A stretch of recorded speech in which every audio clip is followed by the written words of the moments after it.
আর ঘন্টা দেড়েক আগে আমি আমার মাকে হারিয়েছি। এই মুহূর্তে মার দেহ রাখা আছে বাড়িতে, আমি, চূর্ণী, উজান। তবু আমরা এখানে এসেছি। আমরা সেইভাবেই বড় হয়েছি, আমাদের পরিবার সেরকম। কারণ বহু মানুষ এখানে এসেছিলেন, তারা আমরা থাকবো সেই বিশ্বাসে এসেছেন, আমরা সঙ্গে যাব সেই বিশ্বাসে।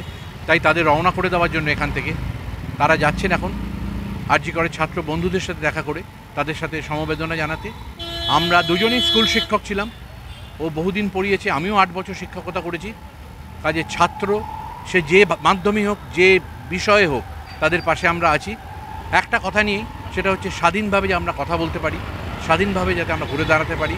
খুব আনফর্চুনেট আজকে টেকনিশিয়ানসরা এসেছেন, অনেককে আজ আসতে দেওয়া হয়নি, তাদের ফোন করে করে এসো না, এগুলো পলিটিক্যাল উদ্দেশ্য প্রণোদিত। এই সমস্ত বহু প্রাচীন সিলি কথা বারবার করে তাদেরকে ফোনে বলা হয়েছে, তার এভিডেন্সও আমাদের কাছে আছে। হ্যাঁ, সেইগুলো খুব আনফর্চুনেট।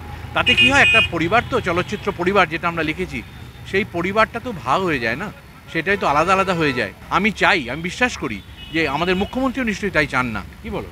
হ্যাঁ, একদমই তাই। আর মা যে চলে গেছেন, মা নিজে ভীষণ স্বাধীন চেতা ছিলেন। মনে করতেন যে মেয়েরা যেভাবে ইচ্ছে ঘুরবে, যেখানে যাবে, যখন ইচ্ছে যাবে, যা খুশি তাই তারা করতে পারে, অবভিয়াসলি উইদিন লিমিটেড রুলস। কিন্তু সেই পরিস্থিতি আজও সেখানে হয়নি। আজকে উনি যেন চলে গিয়ে আমাদের বলে গেলেন যে রাস্তা ছেড়ে দিলেন, যে তোমরা বেরিয়ে পড়ো। সেই জায়গায় যাবো, বৃষ্টি মাথায় নিয়ে মৃতদেহ বাড়িতে রেখে আরেকটা পরিবারের পাশে দাঁড়িয়ে জাস্টিস চাইছে। হ্যাঁ, পরিবারের পাশে শুধু না, সব নারীদের পাশে দাঁড়িয়ে জাস্টিস। এরকম অভয়ের মতো কাণ্ড আরও ঘটছে, স্টেটের বাইরে ঘটছে, স্টেটের মধ্যে ঘটছে, সেগুলো খবর পাচ্ছি। তাদের সবার জন্য জাস্টিস চাই এবং সুরক্ষা চাই নারীদের। এবং এই আমাদের চলচ্চিত্র জগৎ আমাদের অন্ন বস্ত্রের যোগান দেয়, আমাদের মন্দিরের মতো। কাজে এই পরিবার তো রিপ্রেজেন্টেশন দেবে, শুধু বিনোদন তো নয়, সততার সাথে তাদের আমরা পাশে থাকবো। এবং যারা প্রকৃত শিল্পী, তারা সমস্ত রাজনৈতিক কি বলবো, দলের ঊর্ধ্বে, সব কিছুর ঊর্ধ্বে তারা মানুষের পাশে, তার মানুষের বিশ্বাসকে, তাদের সততার পাশে সবসময় থাকবে। আমরা চিরকাল থাকবো। আজকের পর্যন্ত তোমরা কি মনে করছো, পশ্চিমবঙ্গে কি নারী নিরাপত্তা আছে? না, সে তো পরিষ্কার যে নেই। এবং এইটা একটা স্ট্রে ইনসিডেন্টও নয়, এটা তো বোঝাই যাচ্ছে। তো এরকম অনেক, it's not an accident also.